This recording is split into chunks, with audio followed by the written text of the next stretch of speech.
Welcome to Positive Talk with Kevin McDonald. Hey, that's me. Hi, and welcome to Positive Talk. Our show features the best positive stories and people from around the globe as we endeavor to answer the universal question of why am I here and what is my purpose? Understanding that can change everything, and knowing your greatness is fundamental to living your best life. So join us right now as together we work to create the adventure of our lifetime.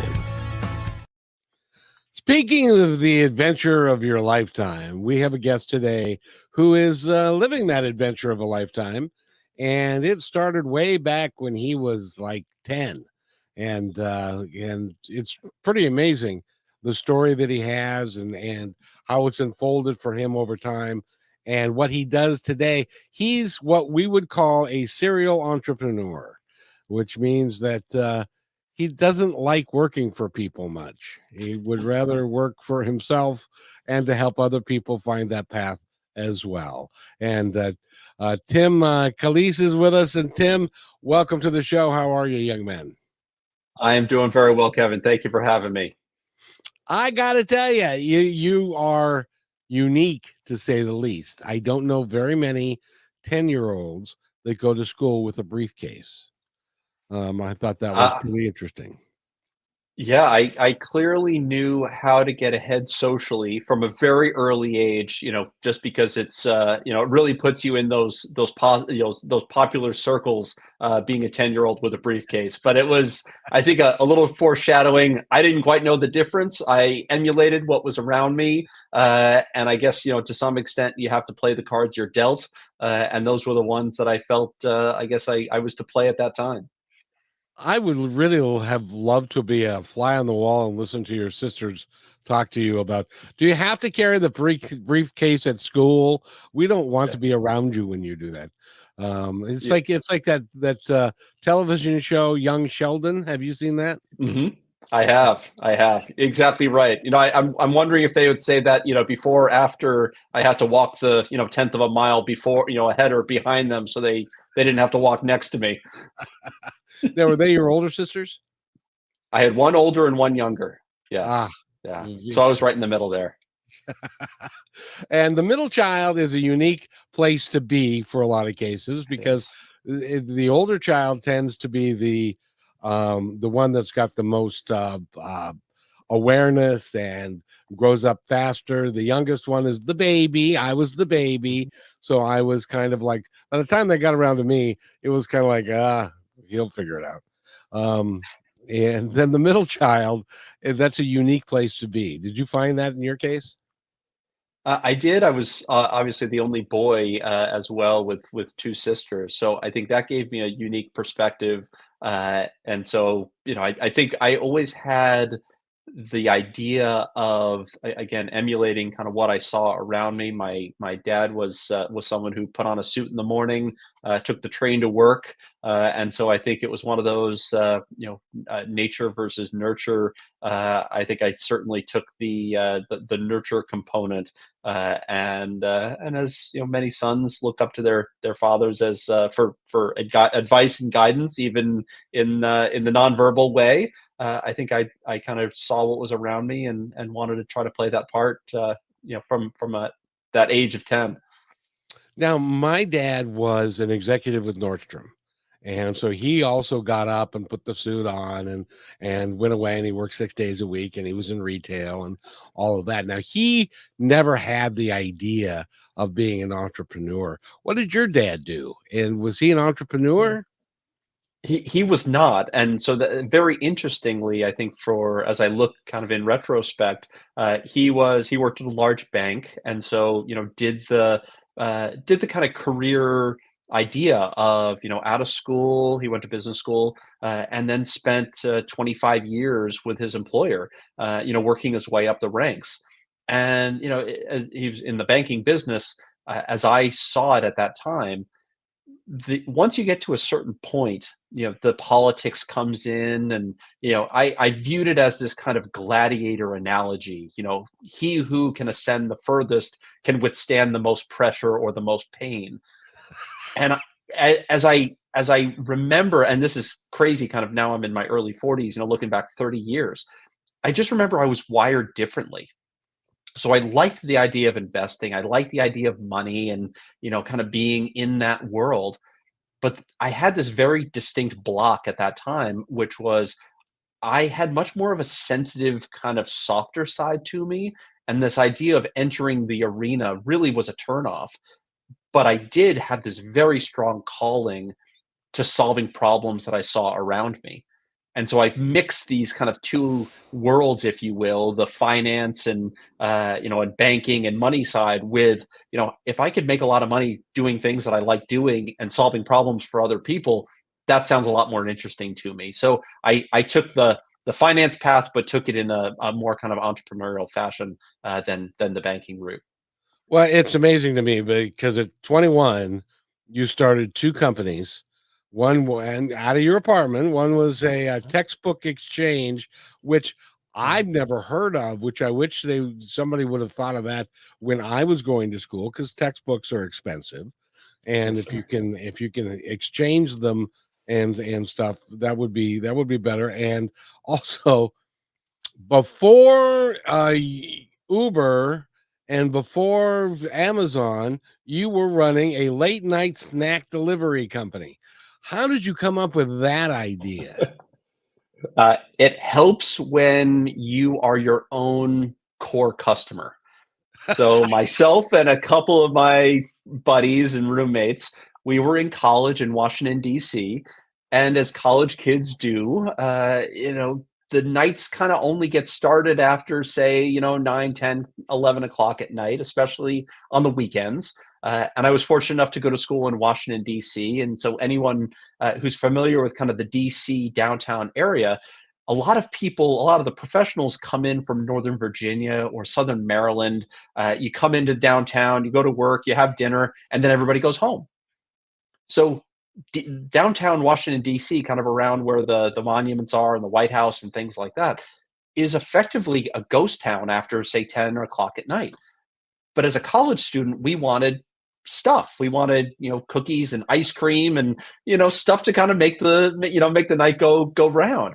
And so as necessity is the mother of invention. And so, I might be skewing the days slightly, but say it was like a Tuesday night, we said, hey, somebody should kind of do what we want. Well, what if we're those people? We'll just go and get this service up and running and provide services to other people, at the college. So that was Tuesday. Wednesday, we coded a website. Thursday, we went to BJ's and bought a bunch of stuff, and we were live Thursday night. And we opened Thursday night, Friday night, Saturday night for like 3 or 4 hours in the beginning. And it was the right thing at the right time with one critical missing part, which was how do we market? How do we get our name out there? And so some fortuitous timing allowed us to kind of hit the accelerator button. This was our sophomore year in college, but it was my first kind of official business that we had started on our own at that time.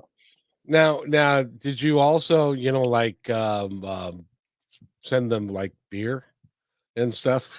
You probably could. Great question. Great question. So we stayed away from the kind of the things that would get us into some real trouble. But our whole value proposition. Again, I came from the finance side. I literally have a thing on my desk here that says like I love spreadsheets.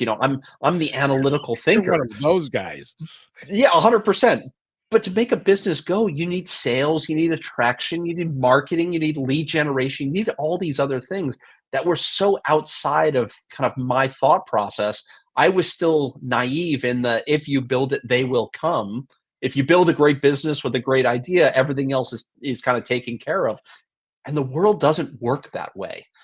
And so we created this idea and we knew that there was a market for it, but we didn't know how to get people, kind of going, on board. And so we needed a unique selling proposition. So what we did was we delivered on bikes. So our average delivery time was 7 minutes from the time that you ordered to the time we were waiting outside your apartment, Oh man. which funny enough is just enough time for you to call us or submit a request when you're leaving a bar or a club or something that we would be standing outside your door when you got out of this is pre-Uber, out of the cab, out of the taxi. So that worked perfectly from a timing perspective. And I said there were some serendipitous things that happened. I got a crash course on marketing because at the time we my two of our founders and I were taking human sexuality in college. It was like underwater basket weaving. We had to get a couple of credits. We took the thing that sounded, like we could probably float through well enough, and the professor at the end of one day was saying, I work for the Department of Health Services, effectively, in and around the DC area. And we said, out of curiosity, what is the main initiative that you are undertaking right now? And he said it's all around kind of safe sex practices. And my buddy's ears perked up, and he said, we got to go talk to the professor. And I'm the pitch guy. I have very few skills, but one of them is kind of getting the storytelling right. And he was much more, he was much too gruff for this pitch. So I said, hey, professor, I happen to notice, and that you mentioned the initiatives you have going. I'd love to learn a little bit more. And would it be helpful for you to get access to your core customer at the exact time that you would want to get in front of them to deliver your message? And he said, oh my gosh, that would be amazing. I said, well, I have 18 to 22-year-old college students at the hours of 10 p.m. to 2 a.m., and I want to figure out a way to work together. I said, what can we do together? And he said, I have 10,000 free condoms I can give you. I was going to ask. That was coming up. So our next thought was, okay, well, we can just put them in the bag, or we can sell them, or we can do something. So we included a free condom with every order from that day forward. And that's brilliant. We became the guys, after doing sampling and all of this other stuff, some giveaways. It became our calling card at that time, and our sales went through the roof because everyone talked about it. And so it taught me as an analytical guy that, sometimes the thing you need to actually make a business go is just something. It's like a pattern interrupt, something that people didn't expect that's worth talking about. Well, and not to mention the fact that I'll paint a picture for you. It's Friday night. You've gone to the movie. You've gone to take this girl to dinner, and she decides that she feels comfortable enough with you to go to your apartment. And so things go from better to great. And suddenly you're like, but I don't have the, so rather than having to disengage and go to the store and to try and figure it out, it's like, well, hold on, we got something that I'll get. We got to order. We'll get you fixed in 7 minutes, and so you don't even have to move from the couch. We're good. I'll just go to the door and we'll be fine. That's brilliant. Yep. So again, sometimes the best ideas, and again, I think at that time I was trying to figure out kind of how this whole thing worked. So I knew I had kind of financial principles. That was something I had kind of learned along the way. But this kind of marketing sales angle and understanding what is the unique thing about you and about what you do, and being very clear about who your avatar is. I mean, if I deconstruct kind of a funny time, a funny experience, it had all the principles. It was, we had a clear value proposition, we had a clear avatar, we had a clear, delivery mechanism, and it was differentiated, and there was a hungry market. And there was it's everything you need. Nobody was doing and no competition. Exactly right. and because you had access to kids 18 to 22 that somebody that would be older and not in school and not around would not have access to. Yeah, exactly right. And it was a recurring revenue business, because once you ordered once, I only had to acquire the customer once. Our renewal rate, we didn't track it, kind of quantitatively, but was easily 90%, for an additional order. And a lot of people were ordering multiple times a weekend, and obviously multiple weekends in a row. So, again, I live now in the world of recurring revenue, and I guess it traces back all the way to when I was, 19. That's just amazing. So you got started with that, and then you figured out, and you've already used several terms that are really key. One is called an avatar, and let's talk about what an avatar is and why it's so important. So, for anyone who's ever thought about starting a business or is in business, especially when you start, there's this idea of I want to paint as broad of a brush as possible to increase the likelihood. I want my potential audience to be as big as it can possibly be, because then I only need a small percentage of it to be wildly successful. That's kind of the initial idea. But here is the paradox. If you speak to everyone, then no one will hear you. For example, if I said, I have a service for men over the age of, say, 25 who have a podcast, you'd go, okay, you and I both fit that description, but it's very broad.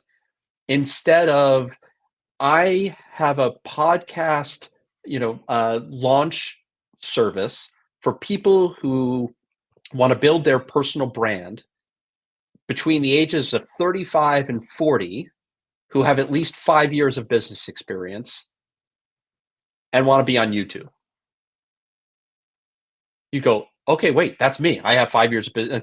When you check more boxes, the louder that call comes to you. So an avatar is simply a very clear picture of who you want to be speaking to, who your message will resonate the most with.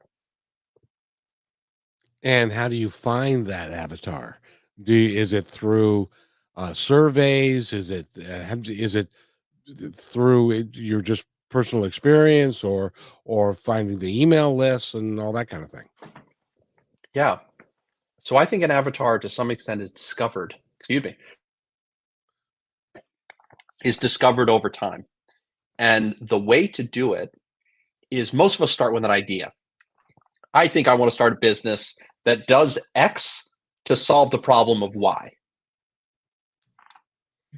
Most people then spend between a month and 10 years thinking, well, who should I go sell this to? Yeah, most of us is more like 10 years. You get the idea. But so often we try to think about this ideal scenario. Instead, I would reverse the order. So I would say, I have an idea, and I think the type of person who would most benefit from my idea is men between the ages of 25 and 35 who own a business. I would just stop there. And then I would go out to those people and I'm going to use you, Kevin, as an example. I would just say, hey, Kevin, I am thinking about starting a business. It's going to help people produce content on the internet more efficiently. And I'm going to do it in a completely done with you, hand holding kind of way, so that you never feel lost. If I started something like that, do you think that would be something you'd be interested in? Well, And I would just yeah. keep an eye on, oh, wait, people who looked like this said yes 90% of the time. And people who look like this said yes 10% of the time. I'm going to go find more people like the first group. So your avatar can actually evolve over time. And the way that I do that is through a discovery process. And most people, if you survey them before you have a product, they will tell you what they think you want to hear, or they'll think in theoreticals. Instead, we make offers. I have this thing. It costs $100 a month. Do you want it? Yes or no? And that is how I have been able to be more successful than I think others in a lot of these areas, is because I have a wiring to it's the speed to 100 no's instead of the speed to yeses. Because if I just get a lot of no's through that process, I'm going to get a bunch of yeses, and I'm now intelligent enough to know I just have to sift through that to understand where the big value is. And I'll tell you, that's the biggest difference between most salespeople and people who cannot do it. And that is, some people, when they get, you said no. Oh no, you said no. Nobody loves me, and then I can't go do this. I hate to get rejected. They're rejecting me, rather than saying, you get 10 no's, you're one closer or 10 closer to getting a yes. Yep. And the people that say no, if they look like the type of person that should benefit from what you have, you ask them. what about this got you to the no? Was it the price? You don't like me, you don't like the market, you don't like my product, something. Just help me understand for the next person. And they're going to say, well, you got like 70% of the puzzle. If you got 100% of the puzzle, I would probably have been a yes. Oh, interesting. Give me that 30%. What exactly was I missing? Oh, if you had come and, mowed my grass and washed my car, I would have said yes to anything. Oh, interesting. Okay.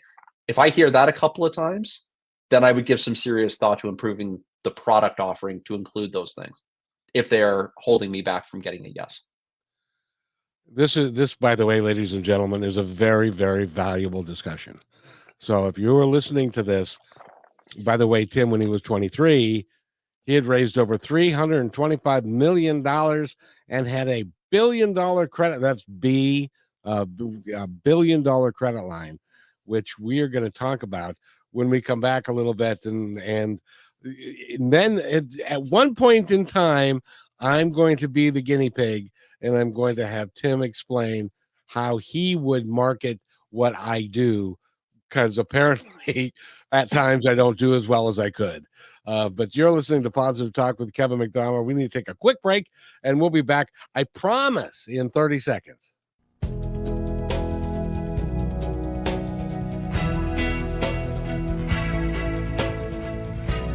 They have your eyes. They have your ears. They have your smile. Now all they need is a little more of your time. Make a difference in your child's life, because anyone can be a father. It takes time to be a dad.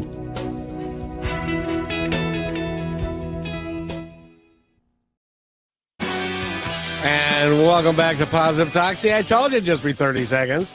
And Tim Calise is with us today. He is a serial entrepreneur. He's been doing this his whole life, all the way from the tender age of 10 to he's somewhere in his early 40s now. And he's been very, very successful over time. And he is helping. His mission now is to help people who are entrepreneur-ish to learn how to do it properly and to wade through all of the minefields that are out there to help you learn how to do it quicker and easier. And you can find out more about him and to work with him by going to timcalise.com. That's CALISE.com. And you can book an appointment with him and go down that road a little bit, because I think he will help you a great deal. I asked you before we began, I got to ask you again for everybody else. What's it like to have $1 billion credit line? That's can you even, I can't even count that high.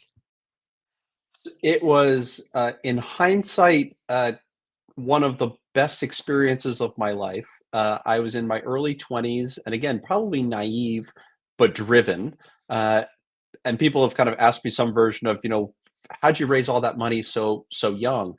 And my answer is some version of, I just didn't know any different.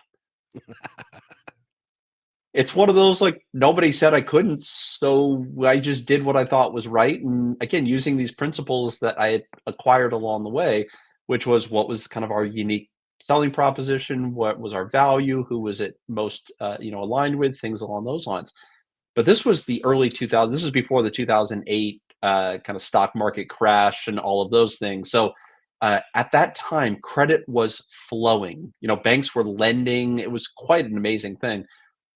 And one of the reasons why I became very aware of kind of how quickly things can fall apart is I remember being 24 and a bank saying, if you give me $100 million of your money, of your client money, I'll give you $1 billion back. To a kid who probably had no demonstrable track record to be trusted with that amount of money. But it was, quite frankly, an amazing time. But second, through that experience of raising all that capital, your perspective shifts. In the beginning, it was money. It was, I'm going to raise $25,000, $100,000, $250,000. Once we got to kind of 50 million plus or minus in our portfolio, you can't think of it as money. No. They're just numbers on a page, Because if you look at the page on a given day and say, I lost $15 million today, you won't wake up in the morning. You won't go back to work because it's almost paralyzing. So at some point, it became figures on a page, spreadsheets to manage, positions to for us to take into account. And so I think net, I was able to make good decisions because I didn't think of just how probably impactful that line of credit was, and probably could have gotten us into a lot of trouble if we had mismanaged it. Boy, no kidding. No kidding. But you're right. In 2006, 2007, right around in there, I went to a bank. I wanted to refinance my house, and because it had gone up a lot in value. And so I go in and I talk to them, and she said, "Well, what's a house worth?" And I said, "Well, I think it's worth about $360,000 at that time." And she goes, "Okay." And they didn't have it appraised. They didn't have it looked at. They just said, "Here's your $360,000. It's like, wow, free money. Isn't that cool? Yeah. Unfortunately, Yeah. it didn't turn out to last that long because then the crash happened and they went out of business, surprisingly enough. Oh. It's so funny you mentioned that because again, right at this time, even the year prior to when we raised most of the capital that we raised, I was again 23 at the time. My base salary was $36,000 a year. So for anyone who's like, this sounds like gravy train, I was working a lot for not very much in the beginning. And I went and my now wife and I wanted to buy a house. It was a tear down, and we still talk about it with our 3 kids now. You could, kind of sit in the master bedroom, the principal bedroom, and look through the floorboards into the exposed outside basement, that kind of thing.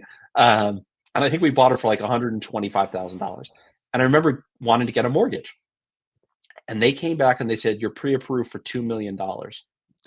And I was like, I don't understand what all these people are talking about buying a house. This is the easiest thing ever. This was my first buying experience.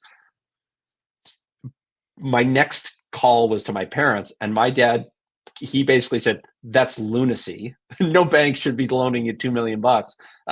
It was a very kind of cold reality of how much the train had kind of become, disconnected from the tracks. Yeah, and of course there was a big bubble that had to be rectified, and so 2008 and then if you were as my mother was, my father had passed away at this point, and my dad had a sizable estate, and of course 2008 happened.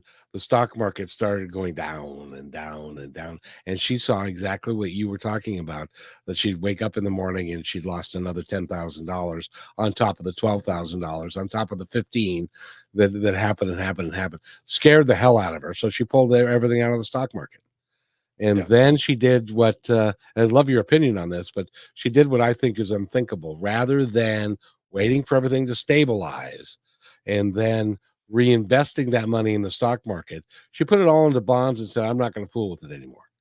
Well, the stock market went from 8,000 to where it is now at like what, 32 or 33,000 or whatever it is. And so she lost half of her money and never got it back because she took it out when it was at its very lowest after she'd lost all that money and she didn't reinvest it. So don't do that if you have the opportunity. No, and it's the end of my hedge fund story was we raised all this capital and we had the great fortune, we actually elected to return it all December of 2007, and so I voluntarily returned every penny of $325 million at that time. So we were a little early, but we got out ahead of that big crash. But your point, Kevin, about for anyone who's in a kind of a retail investor for themselves, the thing to consider is time frame. Yeah. So let's just say you were in the throes of 2008. The first question you would ask yourself, as I did, is the United States effectively going to fold financially? And is this the end of kind of the country as we know it? At that time, it felt rocky, but it didn't feel like it was a death. I'm not a person who believes, at that time, especially, that the U.S. would not survive that crash. So if you believe there's a future and you believe that companies are still going to be around, then you say, if whether we're at the bottom or halfway or what have you, in 20 years, will the market be higher than it is right now? And Warren Buffett, the famous investor, has the line, you should be fearful when others are greedy and greedy when others are fearful. Yeah, that's absolutely right. I have a good friend of mine that is in the business, and he says, I said, the stock market is going down. And he goes, isn't it great? Everything's on sale. That's right. Yep. You want to wait for blood in the streets effectively. And so, that's patience is I'll put it in very short summary. The greatest investment tactic is patience. If you have the time frame, the hardest thing to do is to just make a decision and leave it alone. That is so true. That is so true. By the way, we are talking with Tim Calise, and I got to take a real quick station break, and we're going to come back in 1 minute, and then I'm going to delve deeper into my entrepreneurship and positivetalkradio.net and all the things that I'm doing, and how can we work to make it more profitable and mostly to get the message out, because my show is more message driven than it is anything else. But we're going to come back in just a minute. Go to timcalise.com, find out more about him, and we'll be right back in a minute, 10 seconds, I promise, more or less. You're listening to Brushwood Media Network, the best in syndicated talk, news, and entertainment shows. As you go about your daily life, look closer. As you gather with family and friends who love and support you, look closer. There are youth right in your community who don't have the home, warmth, and healing you have. So look closer. Every year across America, a staggering 4.2 million youth are homeless or trafficked. And for 50 years, Covenant House has worked relentlessly to keep them safe and protected. Tonight, 2,000 young people will sleep safely in a Covenant House bed. And tomorrow, they will wake up surrounded by love. They get clean clothes, hot meals, medical care, and a safe place to sleep. 24 hours a day, 7 days a week. In sites across America to help them fulfill the great promise of their lives. So look closer at Covenant House. To help or get help, go to covenanthouse.org. And welcome back to Positive Talk with Kevin McDonald. We've got a great guest here who's going to educate us on a lot of different things that we might need to know about, because he is Tim, first of all, would you consider yourself a rarity in the business that you've been in and what you're doing now? There aren't a lot of people that are doing what you're doing, are they? Are there? I personally don't think I'm a rarity. I think there is certainly a sense of I've moved from a scarcity mindset to an abundance mindset. And I think in many ways that has served me very well in my professional career. And when we're talking about abundance, is that kind of like the law of attraction and some of those concepts? Yes, I think, and I'm very guilty of this, is there are times where we set our sights at a level that we feel kind of at a level we feel increases our likelihood to hit it. So when we think about goal setting, it's like, well, I want to hit it so I know I can hit it. I want to set it so that I know I can hit it.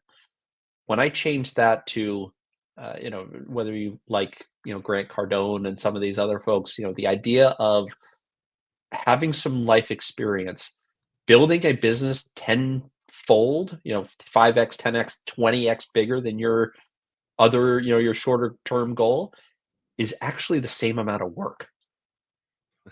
And what I've learned is anytime that I've had a misstep is when things feel complicated. And so one thing I have spent legitimately the last 5 years of my life attempting to do is to align everything that I'm doing so that each compounds on itself on the next. And that has allowed me to move faster than many others. And so and I can give you some examples, but that if I was to give anyone some advice, it would be know very clearly who you are, what your zone of genius is. Like what do you love doing that also delivers value to someone else so you can get paid for it. It's a twist on the, find out what you like to do and you'll never work a day in your life kind of idea. The problem with that is if the thing you love doing has no value to anyone else, you're going to have a really tough life. But I Yeah, am that's true. infinitely confident that everyone has something that they love doing that is valuable to someone else. You just have to find out what it is. Now I got to tell you, and we're going to switch to my little gig here, because Yeah. this is what I love to do. I started in 2003, and had a show on KKNW in Seattle for Yeah. almost a year, 2 hours a day, 5 days a week. I love talking to people like you. I love giving information out to folks, and yeah, I have a, I have an associate who tells me I should niche down into a very narrow focus, and I really can't, because like yesterday I was talking to an author who writes spiritual books. Today I get to talk to you, and we're talking about entrepreneurship. It For me, that's what floats my boat, if you know what I mean. So, Yep. but it doesn't necessarily niche down to where my audience is narrow, and so it can be a little bit tricky. Does that make sense? Yeah. A million, 100%. And here's the kind of 101 level, back in college, the 101 level Right. version of niching is I help fill in the blank person with fill in the blank problem by doing fill in the blank. So for example, I help, roofers get more clients by being better at acquisition or something like that. A lot of people advise niching down to go, okay, instead of talking to all roofers, talk to roofers in a certain state or a certain city of a certain size, things like that. That is what I'll call the kind of straightforward way to niche. What I believe the higher level version of niching is what you want to do, and this is what my sense is on you, Kevin, is you want to take a person, regardless of where they are or who they are and things like that, but they have a similar starting point. But more importantly, they have a singular, or you have a singular vision for them that unites all of them. So an example I would give you is I don't have a niche specifically. I work in a bunch of different industries, different sizes, different types of people, but I do have a niche related to I have people who aspire to have a valuable business that they have the opportunity to sell if they wish without selling their soul to make it happen. Oh, people would jump at that in a minute. That's what I do. I work with parents who generally have kids who don't want to do the hustle and grind, who want to have a business and feel successful. Primarily the men, it's like, I want to feel valuable both in my personal and professional life. And I don't want to, and the best way I can summarize this is, and I'm actually launching this right now, is there's the old adage of, especially parents working to put food on the table. So many of my clients are working to put food on the table, but they don't actually get to sit at the table. And it is my mission to return them to the table proverbially. And if I can do that, I will have won this game with a capital G. And that is a great mission. It's like what my mission is that I've come to understand is that at one point in time, now you found it very early. You found it when you were 10, but there are a lot of people that wander through life and they're trying to figure out what they want to do with themselves and how they really want to live passionately and why they're here. What is their purpose? What is their passion? And my job is to bring people like you to help other folks understand what it's like to live a passionate life, and that if they choose to, they can decide why they're here, and then they can make that decision of how they want to make that work for themselves, so that they can live their best life, so that at the end of this little adventure that we're on, that you don't have to live in regret, and you can be Yeah. happy for who you are and what you've accomplished because you set out to do it and then you went out and did it. Yeah, I love that. I have a dear friend of mine who his mission is to help people identify, quantify, and execute against the legacy they want to leave behind. There you go. And what you just said strikes me as your avatar is if you feel like you haven't quite tapped into that thing, that deep-seated thing that really drives you, almost like the vision I had when you were speaking was almost like, an Iron Man when he has the nuclear, the core that powers him. Like, if you don't feel like that is what is powering you every day, I am going to bring people from every walk of life to the table to give you a glimpse of what's possible. So I think the uniting thing, based on what I've read about and heard you say, is this show is an example of what is possible. And I help take your hand and give you the permission to dig and pursue that thing until you find it. And it might be me coming on the show today. It might be somebody who's speaking about another topic. I will continue to deliver the people that I feel need to be at this table until we find the one that strikes you in the right way for you to uncover that thing for you. That's brilliant. That's brilliant. I ought to hire you. That's what I should do.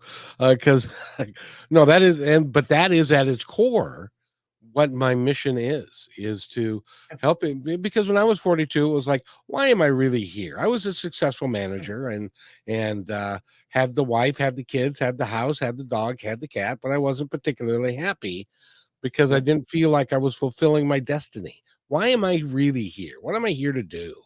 And it ended up that this is what I'm here to do. And so I can help people by bringing other people to them and giving you the forum.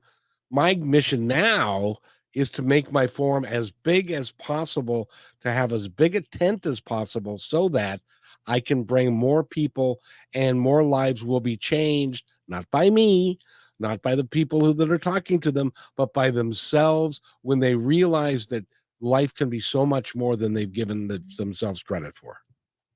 Yeah. When you were speaking, what came to mind for me, and you can use this or some version of it, but most people live lives of quiet desperation. Yes, they do. We also know that live events change lives, and you can't read the label from inside the bottle.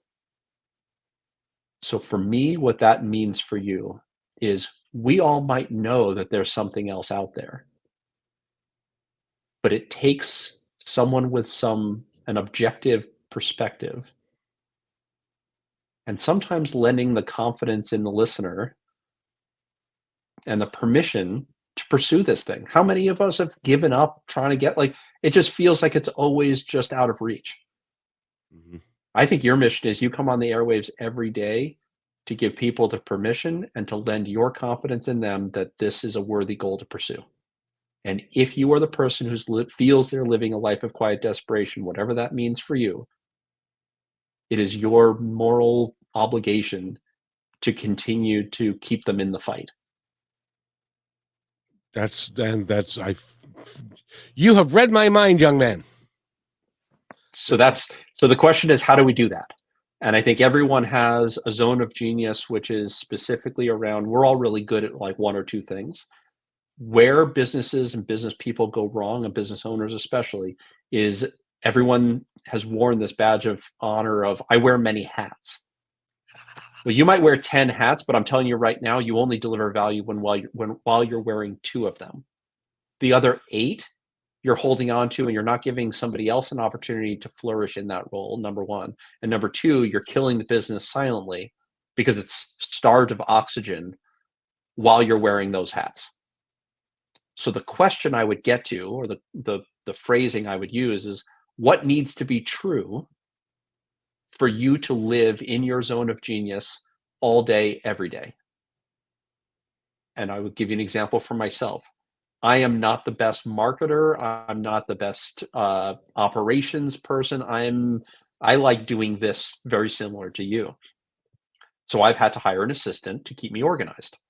I've hired an executive assistant a resource to build all of the back end systems that we build that we need to be able to operate, because I can do it, but I'm operating at like with one piston firing.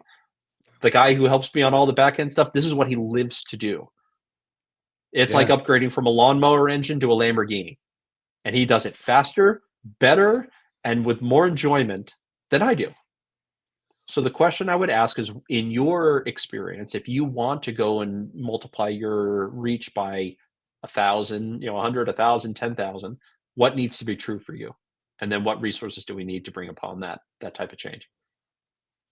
Well, I've got a small team that I work with, and one and as your assistant, she loves doing social media. She loves doing all the back end stuff that quite frankly I just don't have time to do, or to do it well. I would much rather I do 5 to 7 podcasts or radio shows in some form or another a week, and so I do 1 or 2 a day, and then I edit them and to do things like that. And that's what I choose to do. That I would rather I think I can make more of a difference in my world, and also to bring other people as co-hosts. And I would love to have you co-host a show, and we could when I go live on the Brushwood Media Network, I'll have to have you back, and we'll take calls from Oh, listeners about I would that we love can that. answer and stuff, because I want I want it to be inclusive. It ain't about me. I want it to be. I've got several folks that I use as co-hosts in various um ways and types of shows and stuff, because I want it to be inclusive. I want everybody to understand that we need to get rid of hate, division, and fear. We need to care for each other, and we need to be kind to one another, and we can all make it work, and we can all be successful doing it, and we can live the best life that we can. That's really is my niche, if you will. Yeah. So you win this game. There's only one thing that you need then, is you need distribution. And there's only 3 ways you get distribution.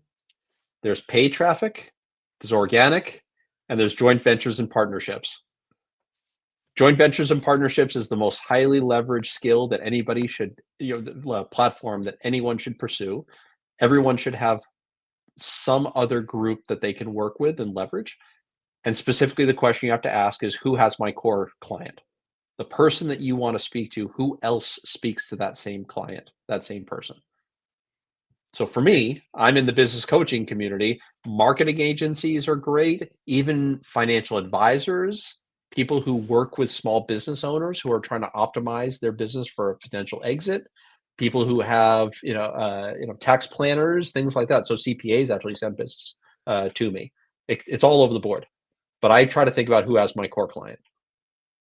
And my avatar, if you will. And I need to take the last break of the day just real quick, but before I Yeah. go there, my avatar is predominantly 60% women, 40% men, Okay. between 30 and 60 and they Okay. are folks that generally have a college education, but they're working to change their life because their life is so full of doing things that they can't be who they choose to really be. Mm. And so that's Get and so health food companies come to mind, Mhm. makeup companies come to mind, hel b coaches Yep. that are working Life with women, coaches. Sure. life coaches and that sort of thing. Although coaches have got the same problem I have. There are tons of coaches, and Yep. it's hard to, unless you are really, really good, it's hard to make a living doing that. Yep. But then you know that, but you also are very, very good at what you do. Yeah, I've gone down that path and know quite a few coaches. It is a difficult business for many, uh, but done the right way, you can certainly stack the deck in your favor. And that's why, if you're a coach, you need to go to timcalise.com, and he can help you figure out the best way for you to market yourself and to get out there. Because if you're a coach, inherently, you're a coach because you want to help people. And if you want to help people, it ain't about the money. But in order to continue to help people and to grow your brand, you have to make money. It's a necessary evil. Would you agree with that? I would. Yes. So Absolutely.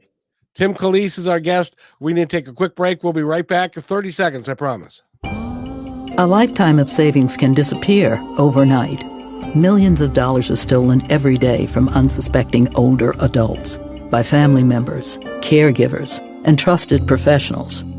If you suspect financial exploitation, call the Elder Care Locator at 1-800-677-1116 or go online to the National Adult Protective Services Association to be connected with help in your area. And welcome back to Positive Talk with Kevin McDonald, and Tim Calise is our guest. And by the way, that would be an interesting business to get into, is coaching elders and folks that may not have the mental acuity anymore, or that are being taken advantage of by people, because that's I think is kind of a big deal. Huge opportunity. It's with some thought, I'm sure there would be some kind of awareness campaigns that we could certainly build. You know what I love about you is that I mentioned these things, and the first thing that goes through your mind, it seems to me, is, gee, how can I make that work? And how do we do? And it starts all the marketing comes into play, and all the thing, and you have it all packaged together so that you can help people get to where they really want to go. Yeah, it's you're hardwired. It's a gift and an illness all at the same time. It's I have a good friend of mine was a former Secret Service agent, and everywhere we go, he's checking for the exits. He's like, it's hardwired in my thinking. I am hardwired for finding problems to solve and different ways to do that in a way that allows us. I call it speed to money. It is the biggest thing that I've probably learned, or one of the most important things I've learned. I used to think that money was a requirement. Like, I have an idea, let me go raise some money. Let me go build a big product. Let me go do all these things. I have now realized that it is significantly more advantageous to have an idea, test it as quickly as possible, find the ones that have traction, and feed the winners and starve the losers. Because here's the thing that everyone knows, but we don't want to recognize. Ideas are plentiful and cheap. But if you but you can't pursue them all.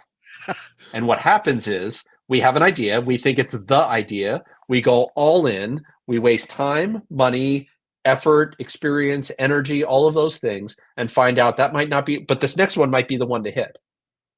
So imagine, instead of going through life, you spend 5 to 10 years on every one of those ideas, and maybe you kind of scratch your way through seeing 2, 3, 4 of them, to some level of fruition, and you hope that you can bat, better than 25% to get one of those to be a home run. Imagine if you had 100 ideas, and in a day, you can find out which one of the 100 you should spend another day on, and then of the 100, you find out 90 of them have some idea, some prospect of winning, of sustaining, and then you take those 10 and you spend a week, and now you're down to 2.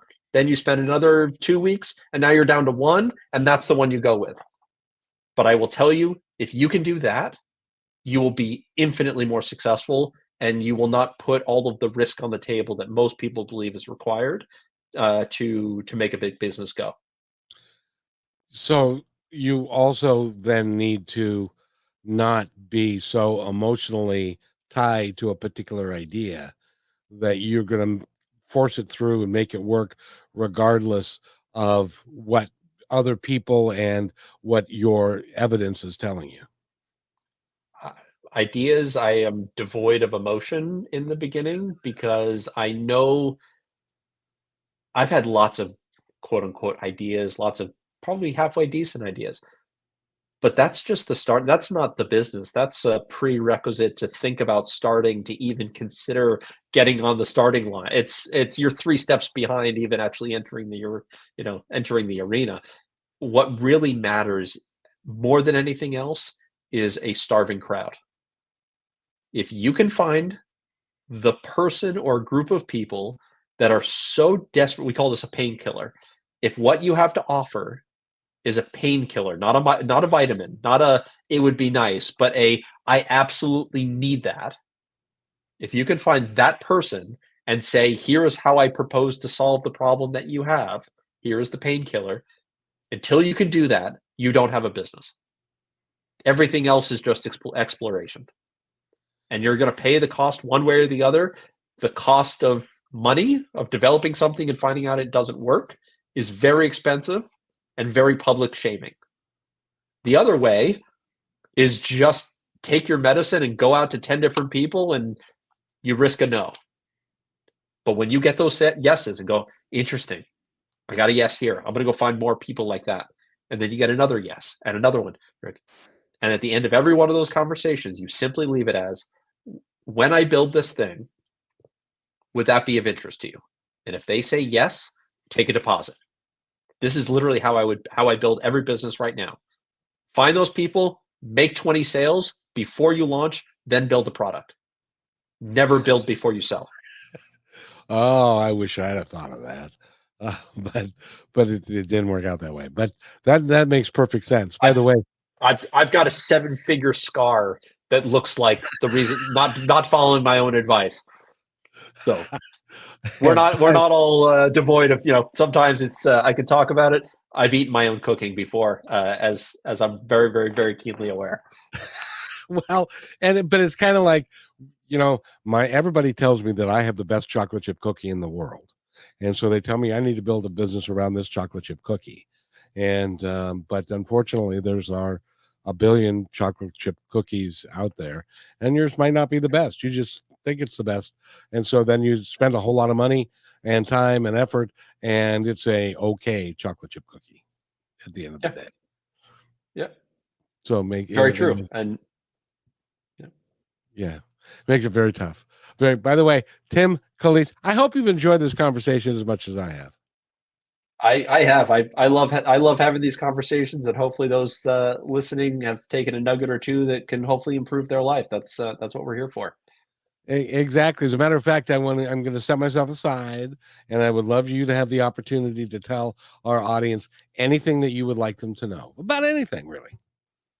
Oh, what an open forum. Yes, well, I appreciate you having me on the show. All I will say, I think, given the context of what we've talked about, is the question I think about a lot is, or the advice I would give you is, set your standards high and do not compromise.